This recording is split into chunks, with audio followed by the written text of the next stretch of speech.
একতলা বাড়িটা দোতলা হয়েছে অনেকদিন। একসময় যে বাড়ি লালবাড়ি নামে পরিচিত ছিল, প্রভাত মুখোপাধ্যায় বরিশাল থেকে চলে আসার পর প্রতুল মুখোপাধ্যায় শৈশব কেটেছে এই বাড়িতে। প্রতুলকে মতিঝিলের সবাই পানুদা নামে চেনে। পানুদা বাড়ির সামনের মতিঝিল মাঠে ফুটবল খেলতেন, হুগলি কলেজিয়েট স্কুলে পড়তেন এবং বরাবর ফার্স্ট হতেন। ভূদেব ভবনে বিয়ে হয়েছিল সর্বাণী মুখোপাধ্যায়ের সঙ্গে। তারপর 70 দশকে কলকাতা চলে যান।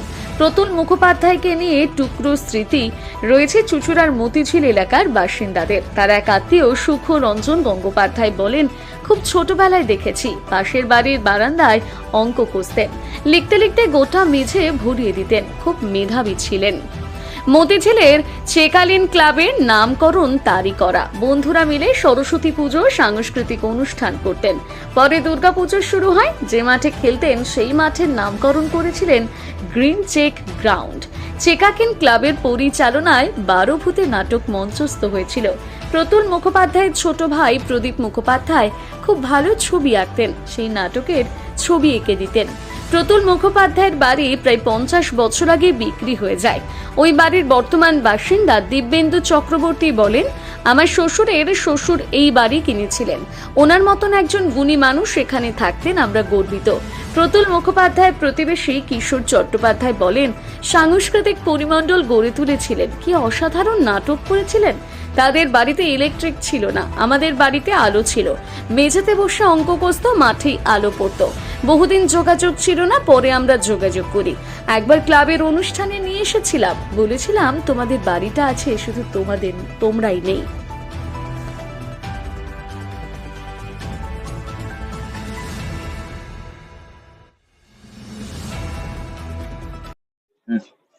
হ্যাঁ, প্রতুলবাবু প্রয়াত হয়েছেন, এখানেই থাকতেন। এই হ্যাঁ, আমরা থাকতেন।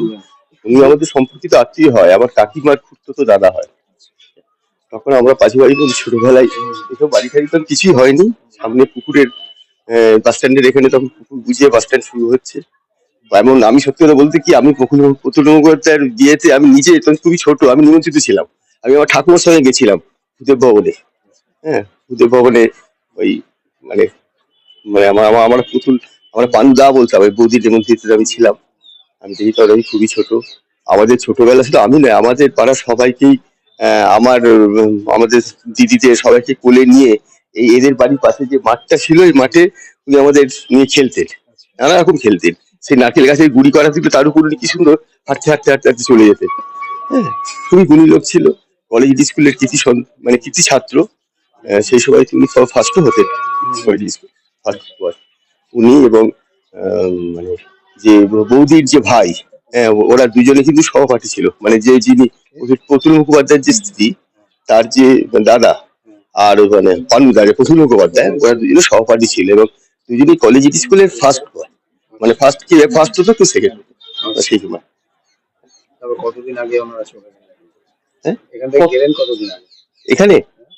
এখান থেকে গেলেন বাড়ি বিক্রি। এইটা গেল মোটামুটি কত সালে, ওইটা মানে পরপর চলে গেল 72-73 সালের পরেই মনে হয়, মানে ন্যাশনাল মুভমেন্টের পরেই তখন এই বাড়িতে মানে ওই কথাটা বলা ঠিক কিনা হতো তখন। তারপর আস্তে আস্তে সব চলে গেলেন। মানে উনিও চাকরি সূত্রে ইউনাইটেড ব্যাংকের খুব বড় অফিসার ছিলেন, ওখানে চলে গেলেন কলকাতায়। তারপর আমার ভাইরাও চলে গেল। আর আমরা যে মানে প্রতুল মুখোপাধ্যায়ের বাবা, তিনি চলে গেলেন। ভালো মা, প্রতুল মুখোপাধ্যায়ের মাকে আমরা ভালো মা বলতাম। হ্যাঁ, তিনি আস্তে আস্তে করলেন, তার বোনদের বিয়ে দিয়ে আস্তে আস্তে আস্তে আস্তে চলে গেল। একই সঙ্গে যায়নি, স্টেপ বাই স্টেপ পরপর চলে গেছেন। উনি তো মানে আগেই গেছেন, কারণ উনি কলকাতায় থাকতেন। হ্যাঁ, নিয়েছিলেন, ঈশ্বরটাই ছিলেন। কদিন ধরে অসুস্থ ছিলেন। হ্যাঁ, ছেলে মেয়ে তেমন হয়নি। প্রয়াত হলেন। উনি আসতেন তারপর? না, তারপরে উনি দু একবার এসছিল, এবং তাতে হয়তো সবসময় আমার সঙ্গে দেখা হয়নি, তবে উনি এসছেন, এসে হয়তো দেখা করেছেন, পাড়ার অনেকের সঙ্গে কথা বলেছেন। আমাদের পাশে আরেকটা বাড়িতে উনি খুব যোগাযোগ করতেন। মানে শুনেছি উনি এত গুণী ছিলেন, বোধহয় একটা বড় বারান্দায় উনি মানে অঙ্ক করতেন, চক দিয়ে অঙ্ক করতেন, করতে করতে পুরো বারান্দাটায় ভরে ফেলতো, আবার গুছিয়ে আবার মানে অঙ্ক করতেন। সেই বাড়িটা ওইখানে। সেই তো পুরো তারাও মানে সবাই, কেউ বন্ধু, কেউ ভাই, সব সমস্যা ছিলেন। আর সেই সময় তো আমাদের পাড়ার মধ্যে মানে এত লোকজনও ছিল না, সবার সঙ্গে একটা বিশেষ যোগাযোগ ছিল। হ্যাঁ, উনি সবাইকে নিয়ে খুব বাচ্চাদের নিয়ে খেলতো, এটা কিন্তু আমারও খুবই মনে আছে। আমাদের সবাই কোলে পিঠেও নিয়েছেন উনি। কি নাম আপনার? হ্যাঁ, আমার নাম সুখরঞ্জন গাঙ্গুলি। মুখোপাধ্যায় বাংলার জগতে একটা নক্ষত্র, আজকে দেশ বিদেশে তার নাম। আমরা অনেক ছোট, আমাদের মনেই নেই উনি এখানে থাকতেন, আমরা শুনেছি। এই বাড়িটা লাল বাড়ি নামে পরিচিত ছিল। তারপর তো ইতিহাস মানে সবই তার শোনা কথা, আমরা দেখিনি। আমরা নিয়ে এই চেকালিন ক্লাবের প্রোগ্রামে তাকে একবার নিয়ে এসেছিলাম রবীন্দ্র ভবনে প্রোগ্রাম করার জন্য।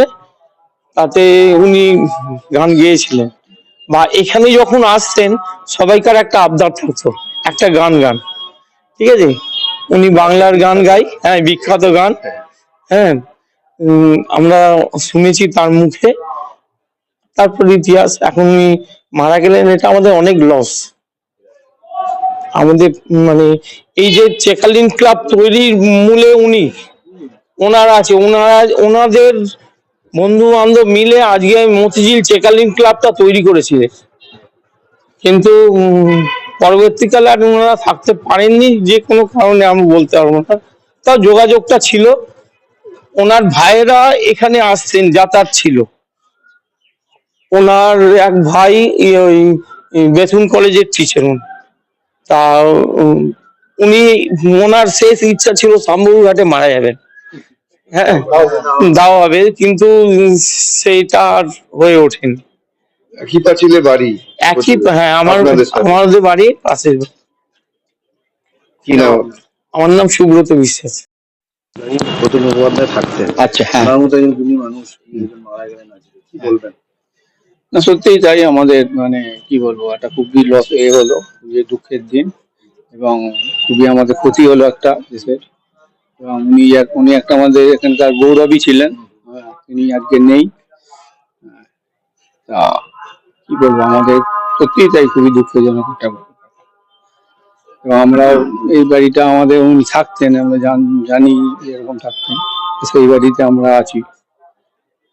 সেই জন্যই আর কি খুব দুঃখ লাগছে শুনে কথাটা। ওইটা মানে কিনেছিল কে? কারা কিনেছিল? কিনেছিলেন এটা মানে আমার শ্বশুর মশাই আমার এই জামাই শ্বশুর মশাই কিনেছিলেন। উনি এখানে রেলওয়ে চাকরি করতেন। প্রায় 50 বছর আগে না? হ্যাঁ, ওরকমই হবে, আমি জানি, অত ডেট বলি না, তবে মোটামুটি ওরকমই হবে না। মানে ওনাদের পরে, তখন বাড়িটা এত বড় ছিল না, তখন বাড়িটা বোধহয় দোতলা ছিল। দোতলায় একটা সিঁড়ি দিয়ে উঠে একটা ঘর ছিল। আচ্ছা, আর এই বাউন্ডারি আপনারা করেছেন। তারপরে সব বাঁধবে আমরা। কি নাম? আমার নাম দিব্যেন্দু চক্রবর্তী। উনি তো চলে গেলেন, কি বলবেন? অনেক স্মৃতি আপনাদের ছোটবেলার। আসলে পানুদার স্মৃতি মানে, আমরা ছোটোবেলায় পানুদাকে যেই হিসেবে দেখেছি, আমার দাদার তো বন্ধু ছিল, মানে একটা কী বলবো, একটা সাংস্কৃতিক পরিমণ্ডল গড়ে তোলার একটা বিশাল অবদান ছিল পানুদার। এই মতিঝিল এলাকায় পানুদা এবং তার পরিবার, তার ভাই অপুদা, জনুদা, এদের এত সাংস্কৃতিক চেতনা সম্পন্ন এবং সাংস্কৃতিক পরিমণ্ডল এত বৃহৎ ছিল যে আমাদের পাড়ার সমস্ত মানুষদেরকে এক করে নিয়েছিল। যেমন একটা আমার মনে আছে, আমি তখন খুব ছোটো, বোধহয় ক্লাস 7-8 পড়তাম। সেই সময় পানুদারা একটা পরিচালনায় আমাদের পাড়ার লোকদের নিয়ে একটা নাটক করেছিল 12 ভূতে। কী অপূর্ব নাটক! এবং যারা কোনোদিন নাটক করেনি তারাও সেই নাটকটা করে এত অভিভূত হয়ে গেছিলো, এবং তারা মনে হয়নি যে এরা প্রথম নাটক করছে। সেই নাটকটা পানুদা তাদের সবাইকে নিয়ে, এবং পানুদা নিজেও একটা চরিত্র অভিনয় করেছিলেন। এই ব্যাপারগুলো মানে আমাদের এখনও স্মৃতিতে ভেসে থাকে। এই জিনিসগুলো আমরা এখনও ভুলতে পারি না। বাড়িতে কারেন্ট ছিল না, হ্যাঁ, বাড়িতে ইলেকট্রিক ছিল না। হ্যাঁ, বাড়িতে সেই সময় তো আমাদের বাড়িতে তো পানুদারা হয়তো আসতো যেত, বোনেরা ছিল, অনেকেই আসতো আমাদের বাড়িতে। তখন পানুদা আমাদের বাড়িতেই বলতে গেলে, এই পাশেই আমার বাড়ি, এই বাড়িতেই বলতে গেলে লেখাপড়ার অনেক চর্চা এখানে হয়েছিল। বাড়িতে মেঝেতে বসে বসে অঙ্ক করা, চক দিয়ে অঙ্ক করা, পুরো মেঝে ভর্তি একদম অঙ্ক, এইসবগুলো আমরা দেখেছিলাম খুব ছোটো বয়সে।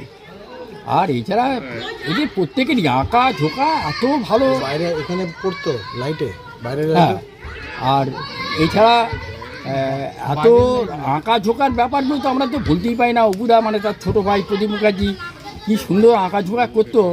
এই নাটক ফাংশান এই সমস্ত গানের যে চিত্রগুলো এখন তো অনেক ফ্ল্যাগ ইয়ে বেরিয়েছে, তখন তো এসব নয়, তখন কাগজে আঁকা। সেই আঁকা চিত্রগুলো সমস্ত চিত্র শহরে আমাদের ছড়িয়ে দেওয়া হতো। সেই সব ছবি দেখেই আমাদের এই মাঠে লোক সমাগমের ইয়ে হতো। এত লোক সমাগম তো শুধু সেই ছবি দেখেই। এছাড়া এখানে পড়াশোনা যে তারপরে এত এরা পড়াশোনার প্রতি এদের গভীর এত আগ্রহ।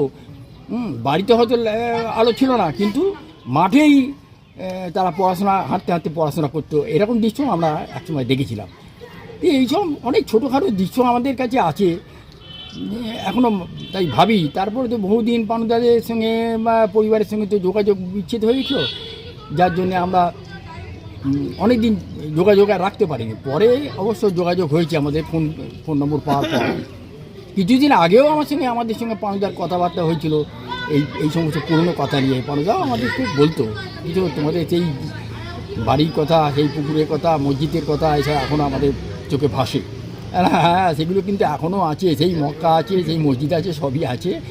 তোমাদের বাড়িটাও আছে, খালি তোমরাই নেই। এইটাই আমাদের কাছে খুব দুঃখ লাগে। আপনার নামটা? আমার নাম কিশোর চ্যাটার্জি।